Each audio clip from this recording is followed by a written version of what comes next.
Vamos à introdução aqui da mensagem. Quem conhece Deus? Muita gente diz que conhece Deus. Nós conhecemos a história de Jacó, que a vida toda esteve conhecendo ao Senhor, aparentemente, e realizando algumas coisas, operando os desígnios e propósitos do Senhor. Porém, ele havia feito muitas coisas erradas, havia comprado a primogenitura do seu irmão e tomado todas as suas bênçãos. Olha, o Senhor Jesus disse para Felipe, uma determinada vez, quando ele pediu para ver o Pai: há tanto tempo eu estou convosco, Felipe, e vós não me conheces. Se veres a mim, veres o Pai. O que eu falo, não falo de mim mesmo. Falo sim do Pai. O que eu faço, não faço de mim mesmo, mas sim eu faço do Pai, porque vi tudo isso junto do Pai. Ele também disse que conhece suas ovelhas e de suas ovelhas ele é conhecido. O apóstolo Paulo falou sobre a importância de termos a mente de Cristo para conseguirmos entender e compreender coisas tão complexas e complicadas. Olha, a primeira observação, mas o exemplo de Davi. Lá no capítulo 26 do livro de Salmos, Davi está falando das suas coisas, suas grandezas, seus méritos e coisas que ele havia feito para Deus. Estava ali praticamente se exaltando. Mas quando chega no capítulo 51, Davi está pedindo desesperadamente para que Deus não retire dele o seu espírito, para que ele não viesse a padecer até mesmo morrer e perder sua moradia eterna, por assim dizer, mesmo que o Senhor tivesse que descer depois a falar dos espíritos e libertá-los em cativeiro. Sabemos também que aqueles que já haviam escolha do Senhor já iam diretamente para o seio de Abraão, mas Davi até então verdadeiramente não conhecia a Deus. Havia sido ungido pelo Senhor porque o Senhor o conhecia e sabia que seu coração era segundo o coração de Deus. Ou seja, era semelhante, era parecido, tinha uma diretriz ali para se tornar um grande adorador. Davi não conhecia verdadeiramente Deus porque, se conhecesse, não teria no início se exaltado e apresentado suas causas perante ao Senhor, dizendo: Senhor, eu fiz isso, eu tenho feito aquilo, olha para mim, fala comigo, me liberta desse cativeiro. Pelo contrário, ele teria aceitado as situações de provas e teria seguido a sua vida em frente. Porque o servo fiel, mesmo na prova, na luta, ele não olha para trás, ele olha para o alvo, ele não desiste. Ele persevera por mais difícil que seja a situação. É tudo contra ele, mas ele acreditando que vai dar tudo certo porque ele conhece a Deus. A partir da provação, Davi foi passar a entender e conhecer verdadeiramente a Deus. Ali ele passou a entender que com o Senhor não se brinca, com o Senhor não se zomba, e que não pode querer para si algo que não é seu, aquilo que o Senhor não destinou para você, aquilo que Deus não te entregou. Olha, existem algumas pregações errôneas, por assim dizer, de pessoas que se autoproclamam conhecedores de Deus, bispos, apóstolos ou pastores, que acham que têm uma intimidade maior com o Senhor e podem fazer lavagem cerebral na vida das pessoas. E essas pregações são pregações baseadas no medo, na ganância e nos seus próprios interesses. A primeira pregação que tem chamado muito a atenção de pessoas que se autoproclamam conhecedores de Deus é a pregação do inferno incessantemente. Eles contam histórias aterrorizantes, medonhas, porque querem aproximar as pessoas a Deus por intermédio de um evangelho que não é um evangelho genuíno, não é um evangelho de amor. Olha, entenda uma coisa: Deus amou o mundo de tal maneira que deu seu Filho único, unigênito, para que todo aquele que nele crê não pereça, mas tenha vida eterna. Vale ressaltar, meu amigo, minha amiga, que ele te amou primeiro e por conta disso havia predestinado desde a fundação dos tempos e dos tempos.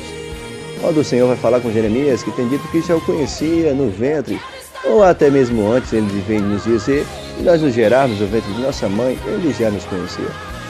Deus tem predestinado pessoas para fazer a sua obra, pregar o seu evangelho por intermédio do seu amor. Mas muitos não têm entendido isso. Pregam um evangelho de medo, de pavor e de terror para aproximar as pessoas por intermédio deste medo terrível a Deus, para que elas não venham a perecer no lago eterno ou nas chamas do inferno. Entenda uma coisa: devemos acima de tudo amar a Deus. Ele tem dito: amarás a Deus sobre todas as coisas e o teu próximo como a ti mesmo. Mas também eu não posso só amar e não temê-lo, não respeitar os seus juízos, e por intermédio dos mandamentos foi uma advertência que foi dada: a letra mata. Ou seja, não observar os mandamentos do Senhor é pedir para pagar um preço muito alto. Eu tenho que amá-lo, mas também eu tenho que temê-lo e respeitá-lo. Eu não posso só amá-lo, nem muito menos só temê-lo. Mas o amor tem que superar todas as coisas, como diz em Coríntios 13, primeiro 13. Preste atenção.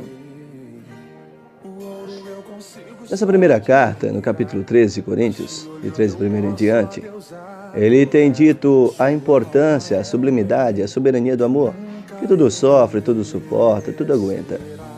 Imagine alguém que se fez carne para morar no nosso meio, sofrer por nós, por coisas que não fez, pagar pelos nossos pecados, pagar as nossas dívidas. Isaías 53. Feridos, humilhado de Deus, mas não desistiu. Sempre olhando para o alvo, sempre perseverando e jamais olhando para trás. Olha, ele comprou para ele uma dívida que não era dele. Deu a sua vida por nós como uma ovelha muda. Nós ainda somos pecadores. Porque o homem pecou e foi destituído da glória de Deus. Romanos 6:23. Vale ressaltar e observar também que graças a este amor, graças a este Deus maravilhoso, nós podemos encontrar uma vida eterna. Então, por que não manifestar em primeiro lugar o amor? Então essa pregação de só medo, só terror e só pavor não é uma pregação de Deus ou de uma pessoa que muito menos conheça a Deus. Muito cuidado. Existe o juízo, mas o amor supera o juízo, é maior. O perdão que te salva das chamas do inferno. A conversão. Você serve ao Senhor com fidelidade, por amor e em amor. É possível sim. O amor supera todas as coisas. Você deve temê-lo, mas você deve amá-lo, porque o amor supera as coisas. E você deve amá-lo, mas também deve temê-lo e respeitá-lo pelos seus juízos, para que você não venha a perecer, e isso é até mesmo para o seu próprio bem. A segunda pregação de pessoas que se proclamam autoconhecedores de Deus é a pregação da prosperidade. Querem se aproximar do Senhor para serem prósperos, para comprarem coisas, casas, carros e viverem bem aqui na terra. E essa pregação tem iludido muitas pessoas. Ela é conhecida hoje em dia como a teologia da prosperidade. Eles dizem que ao vir e confessar a Cristo, Deus tem obrigação de te prosperar. E não é bem assim que funciona. Há muitos cristãos fiéis na África e muitos outros países aí, na Síria, na Índia, Indonésia, na Coreia do Norte e do Sul, que passam dificuldades ou necessidade. Ou mesmo aqui no Brasil, muitos cristãos que passam necessidade e nem por isso desistem de sua fé. Essa pregação tem ludibriado muitas pessoas, enganado elas e levado pelo caminho errôneo. Pessoas que se autoproclamam conhecedores de Deus. Tenho pena dessas pessoas, porque no dia do juízo será cobrado tudo isso delas. Então muito cuidado com esta teologia do medo que aproxima as pessoas. Olha, o diabo vai te matar, te colocar no espeto, te assar e te comer e blá blá blá blá blá blá.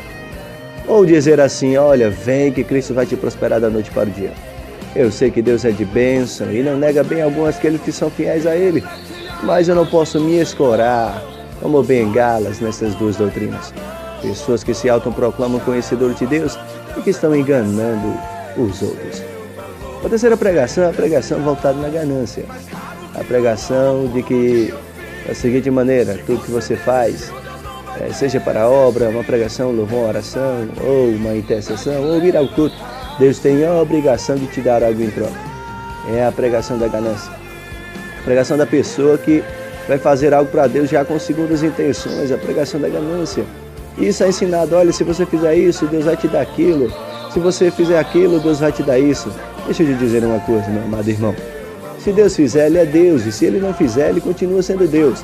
Mas de maneira nenhuma Ele abandonará aqueles que são fiéis e que andam em seus ensinamentos, não fugindo da palavra, não negando seus caminhos, não negando seus ensinamentos, porque Ele é fiel e Ele não nega a si mesmo. Olha, deixa eu te dizer uma coisa, seja fiel e Deus vai te abençoar.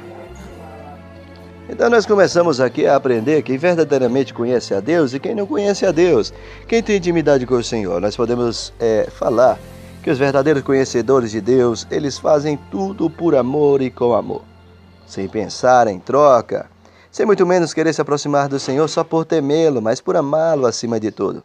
Esse sim é o verdadeiro conhecedor do Senhor. Aquele que conhece a Deus, de maneira nenhuma estará procurando ofender o seu irmão por qualquer coisa.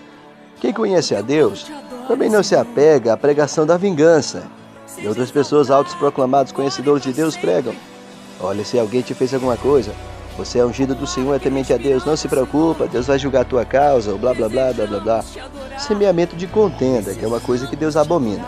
No livro de Provérbios nós encontramos o Senhor dizendo que 6 coisas ele odeia e a 7ª ele abomina, que é o semeamento de contenda entre os irmãos. Leia depois o capítulo 6 e você vai ver como é interessante.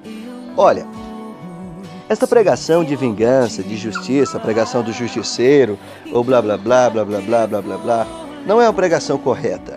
Você tem que se basear, como eu acabei de te falar, no amor. Quem conhece a Deus, ele utiliza o amor de todas as formas, de todas as maneiras, acima de tudo. Buscando se aproximar de Deus por intermédio da união, por intermédio da pregação da palavra, do Evangelho de Deus. Faça assim que será da maneira correta. Ele disse: o mandamento é: amarás a Deus sobre todas as coisas, e o teu próximo como a ti mesmo. Se pegue nesta pregação, seja fiel ao Senhor. Ame a Deus, ame o teu próximo. Não fique pensando que porque você é ungido, ninguém pode tocar, ninguém vai te magoar, que tudo será um motivo para pedir oração de justiça ou de vingança. Conhecer a Deus é liberar perdão. Pedro, uma certa vez, falou para o mestre: quantas vezes eu devo perdoar um irmão que me ofende, Senhor? 7 vezes? Ele disse: não só 7 vezes, mas 70 vezes 7. Guarde isso no seu coração. Olha, conhecer a Deus é fazer a obra simplesmente por amor, sem interesse. É não querer vingança quando alguém te machuca, pelo contrário, é ajudar quando essa pessoa que te machucou precisar de você, estender a mão. Conhecer a Deus não é ter medo simplesmente do juízo, do inferno ou do fogo eterno. Conhecer a Deus não é fazer nada para Ele com segundas intenções e receber retribuição. Conhecer a Deus é agradecer pelo que Ele fez por você, acima de tudo.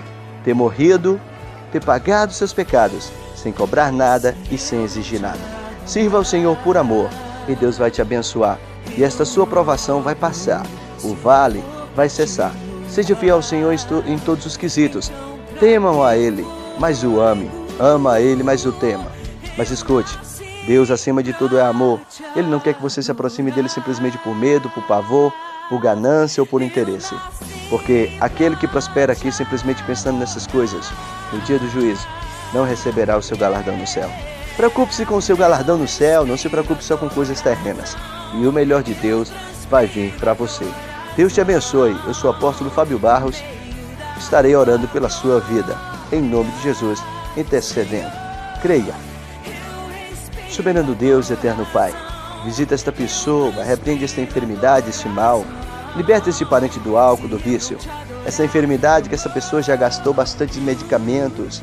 Olha, Senhor, consagra esta água, consagra este alimento, consagra esta roupa, entrega esta bênção, determina o milagre. E que essa pessoa seja abençoada simplesmente porque ela ama o Senhor e é grata pelo que Ele já fez no passado. A maior de todas as riquezas foi o seu sangue na cruz do Calvário. Assim, por este sangue, Senhor, decreta o milagre em nome de Jesus. Amém e graças a Deus.